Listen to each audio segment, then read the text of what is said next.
NATO is seriously considering the possibility of Russian military aggression against one or more countries of the bloc and is preparing for such a scenario.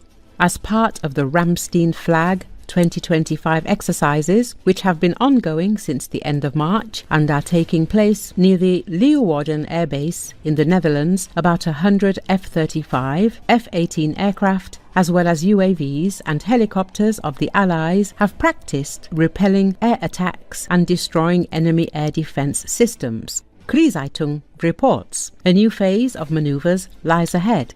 On April the 10th and 11th, the Allies will focus on supporting ground forces in an emergency during defense against invasion. The goal of the exercises is to confirm the ability of the air forces of the alliance countries to operate coherently and effectively, using forces deployed throughout Europe. According to the commander of NATO Air Forces, US General James Hecker, the maneuvers should also serve as a signal to Russia. The North Atlantic Alliance hopes that these exercises will serve as a deterrent for the enemy. Germany is represented by 8 Eurofighters, which operate from the Dutch base in Leeuwarden. For the first time, Danish F-35A Lightning II fighters are participating in the exercise. The Danish fighter squadron at Skridstrup uses the maneuvers to test interoperability with allies such as Italy and Hungary.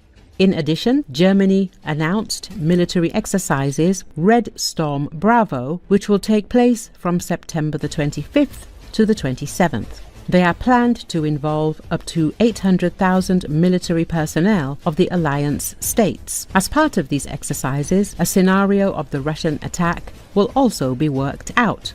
Recently, the German SIS wrote that the Federal Intelligence Service of Germany and the Bundeswehr do not rule out the possibility of Russia starting a full-scale war with NATO before 2030. According to the German intelligence report, despite the concentration of forces in Ukraine, the Russian Air Force and Navy retain combat capability. After the end of the aggression against Ukraine, the Russian army can quickly redeploy its troops to the borders of the Baltic countries. Earlier, media reported that the Baltic countries are preparing to confront Russia, planning to build up to 1,000 bunkers. Of these bunkers, 600 will be located in Estonia. Former Lithuanian Foreign Minister Gabrielius Landsbergis stressed that Putin's army is now capable of capturing one of the Baltic states in a few days or even hours. The war in Ukraine has shown how important deep defense is so that the enemy fights for every meter of new land.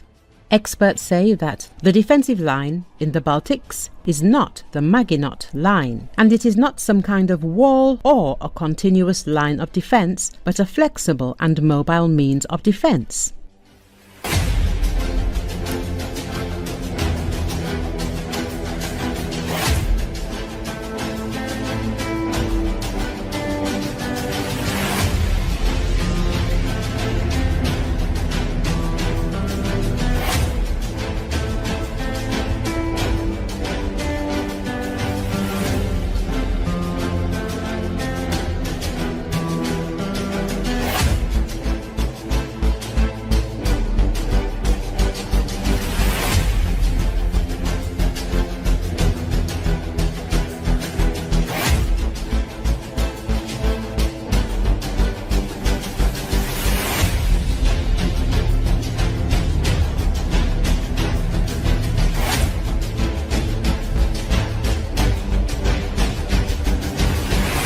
Thanks for watching, and please remember to like, subscribe and share this video to stay updated with the latest breaking news from DesBuzz24.